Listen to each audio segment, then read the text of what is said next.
पूर्व काल में मृकंडु नाम से विख्यात एक महाभाग मुनि हुए। उन महातपस्वी महर्षि ने शालग्राम नामक महान तीर्थ में बड़ी भारी तपस्या की। उन्होंने कई वर्षों तक सनातन ब्रह्म का गुणगान करते हुए उपवास किया। वे बड़े क्षमाशील, सत्य प्रतिज्ञ तथा जितेंद्रिय थे। समस्त प्राणियों को अपने समान देखते थे। उनके मन में विषय भोगों के लिए तनिक भी कामना नहीं थी। वे संपूर्ण जीवों के हितैषी और मन और इंद्रियों को वश में रखने वाले थे। उनकी इस गहन तपस्या से शंकित हो इंद्र आदि सब देवता उस समय अनामय परमेश्वर भगवान नारायण की शरण में गए। क्षीर सागर के उत्तर तट पर जाकर देवताओं ने देव देवेश्वर जगत गुरु पद्मनाभ का इस प्रकार स्तवन किया। हे अविनाशी नारायण, हे अनंत, हे शरणागत पालक, हम सब देवता मृकंडु मुनि की तपस्या से भयभीत हो आपकी शरण में आए हैं। आप हमारी रक्षा कीजिए। देवाधिदेवेश्वर, आपकी जय हो। शंख और गदा धारण करने वाले देवता, आपकी जय हो। यह संपूर्ण जगत आपका स्वरूप है। आप ही ब्रह्मांड की उत्पत्ति के आदि कारण हैं। आपको नमस्कार है। देवेश्वर, लोकपाल, संपूर्ण जगत की रक्षा करने वाले, लोक साक्षिन, आपको नमस्कार है। जगत का हित साधन करने वाले सच्चिदानंद स्वरूप गोविंद, आपको बारंबार नमस्कार है। इस प्रकार देवताओं द्वारा की गई स्तुति को सुनकर शंख, चक्र और गदा धारण करने वाले भगवान लक्ष्मीपति ने उन्हें प्रत्यक्ष दर्शन दिया। उनके नेत्र खिले हुए कमलदल के समान शोभा पा रहे थे। उनका करोड़ों सूर्यों के समान प्रभाव था। सब प्रकार के दिव्य आभूषणों से वे युक्त थे। उनकी आकृति बड़ी सौम्य थी। बाएं कंधे पर सुनहले रंग का यज्ञोपवीत चमक रहा था। बड़े बड़े महर्षि उनकी स्तुति कर रहे थे तथा श्रेष्ठ पार्षद उन्हें सब ओर से घेर कर खड़े थे। उनका दर्शन करके वे संपूर्ण देवता उनके तेज के समक्ष फीके पड़ गए और बड़ी प्रसन्नता के साथ पृथ्वी पर लेटकर अपने 8 अंगों से उन्हें प्रणाम किया।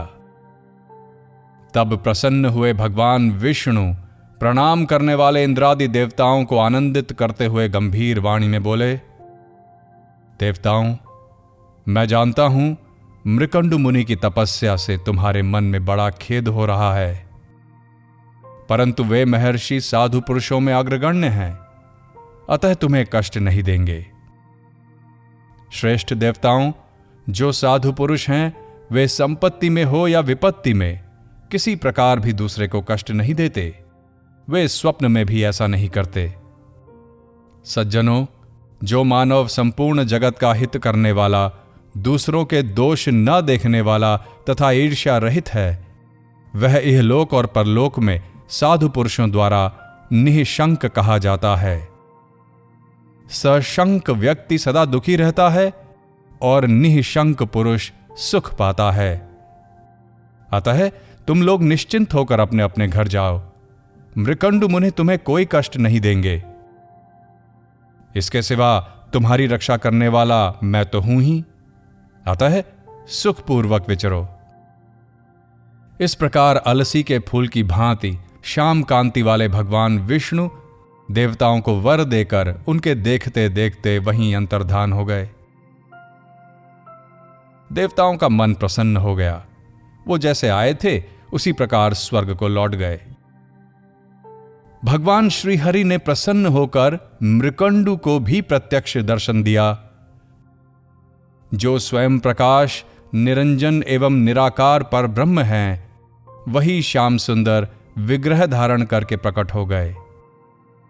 दिव्य आयुधों से सुशोभित उन पीतांबरधारी भगवान विष्णु को देखकर मृकंडु मुनि आश्चर्यचकित हो गए।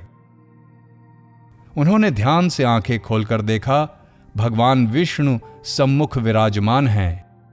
उनके मुख से प्रसन्नता टपक रही है। वे शांत भाव से स्थित हैं। जगत का धारण पोषण उन्हीं के द्वारा होता है। यह संपूर्ण विश्व उन्हीं का तेज है। भगवान का दर्शन करके मुनि का शरीर पुलकित हो उठा। उनके नेत्रों से आनंद के आंसू झरने लगे। उन्होंने पृथ्वी पर दंड की भांति गिरकर उन देवादिदेव सनातन परमात्मा को प्रणाम किया।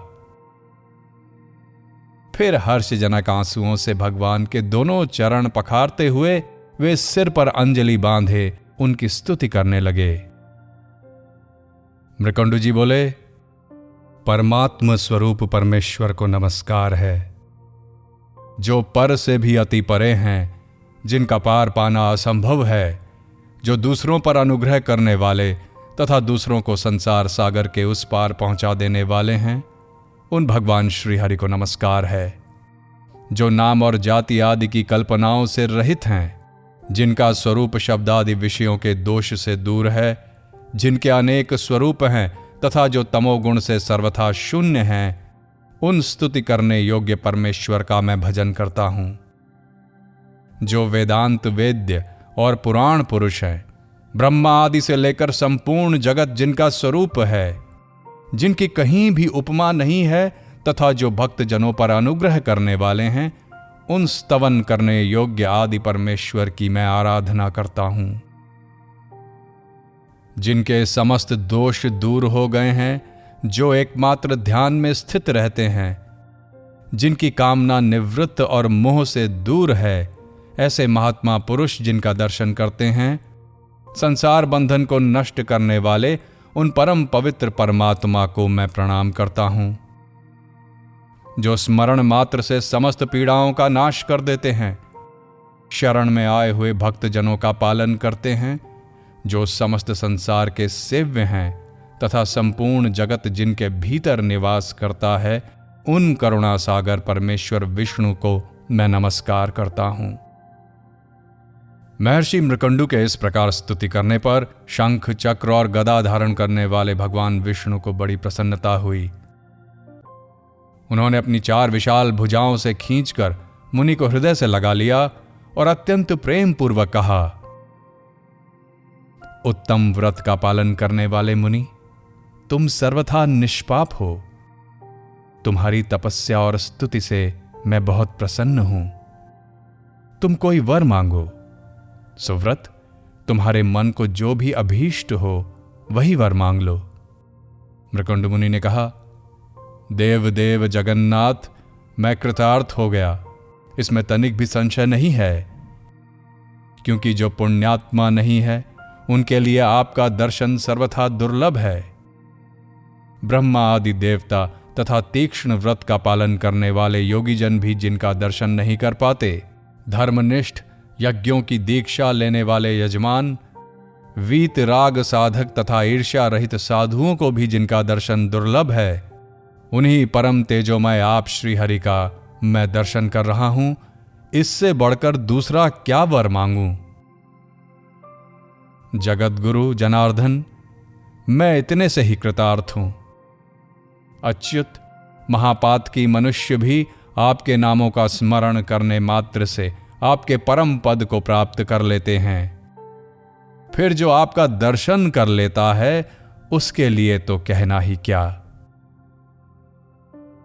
विद्वन, मैं तुम पर बहुत प्रसन्न हूं। मेरा दर्शन कदापि व्यर्थ नहीं होगा। अतः तुम्हारी तपस्या से संतुष्ट होकर मैं तुम्हारे यहां अंश रूप से समस्त गुणों से युक्त, रूपवान तथा दीर्घजीवी पुत्र के रूप में उत्पन्न होऊंगा। मुनिश्रेष्ठ, जिसके कुल में मेरा जन्म होता है, उसका समस्त कुल मोक्ष को प्राप्त कर लेता है। मेरे प्रसन्न होने पर तीनों लोकों में कौन सा कार्य असाध्य है? ऐसा कहकर देवदेवेश्वर भगवान विष्णु मृकंडु मुनि के देखते देखते अंतर्धान हो गए। तदंतर वे मुनि तपस्या से निवृत्त हो गए।